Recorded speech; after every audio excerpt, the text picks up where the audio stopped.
comment montrer que f est surjective en début de première année de prépa HEC et donc avant l'algèbre linéaire? C'est ce qu'on va voir dans cette vidéo avec 2 exercices plus un exercice bonus que tu pourras télécharger avec le lien dans les commentaires ainsi que la correction de ceux qu'on va faire. Donc on commence, montrer que f est surjective avec une fonction polynôme. Donc on a cette fonction qui va de r dans moins un quart plus infini. Donc tu remarques que ici j'ai pas dit r dans r mais dans moins 4 plus infini. N'oublie pas ce qu'on avait dit. Surjectivité et injectivité, ça dépend de l'ensemble d'arrivées. Au début, on veut résoudre cette équation, y égale x carré plus x d'inconnu x, et avec y qui vaut moins un quart plus infini, donc qui appartient à l'ensemble d'arrivées. Donc je pose mon y qui appartient à moins un quart plus infini, et j'essaye de résoudre cette équation. Je fais passer le y de l'autre côté, comme ça j'ai un polynôme de second degré, parce qu'on n'oublie pas que l'inconnu c'est lui. Le y n'est pas une inconnue, c'est comme un paramètre fixé. C'est un peu comme ce quand tu faisais au lycée avec les m. Donc j'ai delta qui vaut 1 au carré moins 4 fois 1 fois moins y, ce qui fait 1 plus 4y. Et donc, j'ai 2 possibilités. La première possibilité, c'est delta égale 0. Et la possibilité, c'est delta supérieur à 0. Si j'ai delta négatif, évidemment, j'ai pas de solution. Mais moi, je veux savoir les solutions. Donc, je fais le premier cas quand j'ai delta égale 0, donc c'est-à-dire que y vaut moins un quart. Et là, j'ai qu'une solution, c'est x égale moins b sur 2a, donc moins 1 sur 2 fois 1, donc moins 1,5. Deuxième cas, c'est quand delta est strictement positif, donc quand j'ai y qui vaut plus grand que moins un quart. Et là, j'ai 2 solutions, moins b moins racine de delta sur 2a, ou moins b plus racine de delta sur 2a, et ce qui me fait donc 2 solutions possibles. Voilà, que j'encadre. Et il faut en déduire que f est surjective. Donc, qu'est-ce que je fais? Je prends un y de l'ensemble d'arrivées et je vais montrer qu'il admet au moins un antécédent. Donc je pose un y de l'ensemble d'arrivées.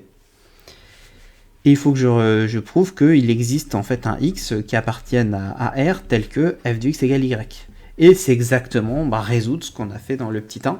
Et j'ai 2 possibilités.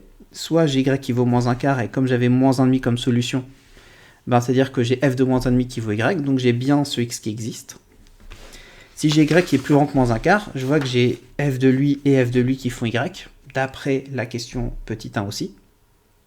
Et donc y, là, cette fois, il a 2 antécédents par f. Donc soit il en a un, soit il en a 2.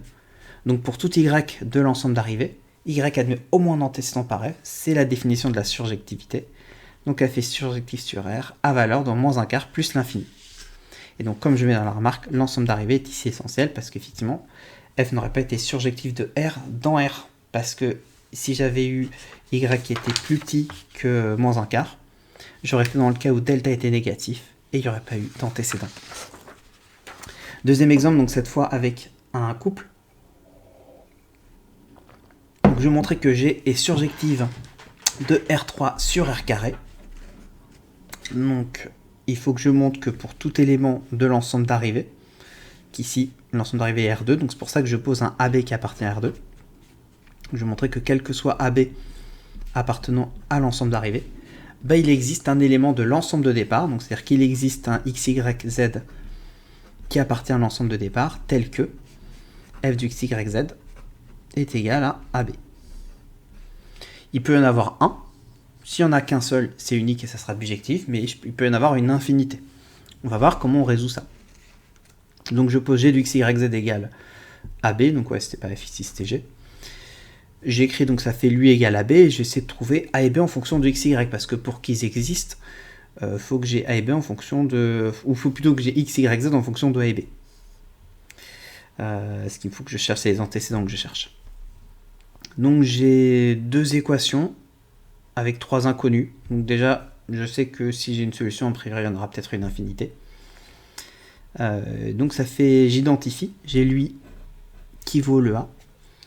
Et j'ai lui, x moins y, qui vaut le b. Tac. Et je me dis qui je vais isoler. Je vais isoler ici le x. X c'est b plus y. Et je vais isoler le z ici, qui vaut a moins x moins y. Ce qui fait que ce x là, je peux le remplacer par la valeur de x ici. Donc ça fait moins b moins y. Donc je me retrouve avec x égale b plus y. C'est cette ligne-là. Tac. et le z qui vaut a moins b moins 2y. Moi, j'ai besoin que d'une solution. Donc, je vais faire la plus simple, celle avec y égale 0, x égale b et z égale a moins b. Et si j'ai ça, bah effectivement, j'ai g de b, 0 a moins b, qui vaut ab. Ici, si je fais y égale 0, ça me ferait x égale b plus 0, et z est égal à moins b. Et tu remarques que si je le fais, ben, par exemple, si je fais g de b 0 et a moins b, avec le truc ici, ça fait b plus 0 plus a moins b, virgule, et là ça me fait b plus 0. Donc ça me fait les b qui s'en vont à b. Donc j'ai bien l'image, j'ai bien AB. Donc j'ai bien celui qui est en ensemble. Mais en fait, ça aurait marché avec n'importe qui. En fait, quel que soit Y qui appartient à R, puisque ici l'ensemble de départ c'est R3, donc Y peut appartenir à R. En fait, je peux dire que G de B plus Y, virgule, Y virgule X moins... non, du coup... A moins B. Est-ce que Z il vaut A moins B? Ah non, pardon.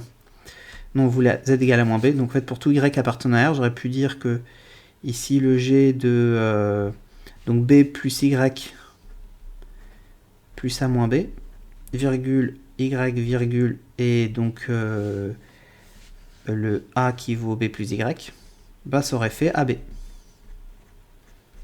Donc pour n'importe quelle valeur de Y, j'ai ça qui marchait. Donc c'est-à-dire en fait pour n'importe quelle valeur de Y, j'avais G de A plus Y, virgule Y, virgule B plus Y, qui marchait, qui faisait A moins B. Donc j'ai une infinité d'antécédents. Ici on voit qu'elle n'est pas bijective, parce que j'aurais pu prendre par exemple Y égale 1 et j'avais deux antécédents différents. Donc c'est pas injectif, donc pas bijectif.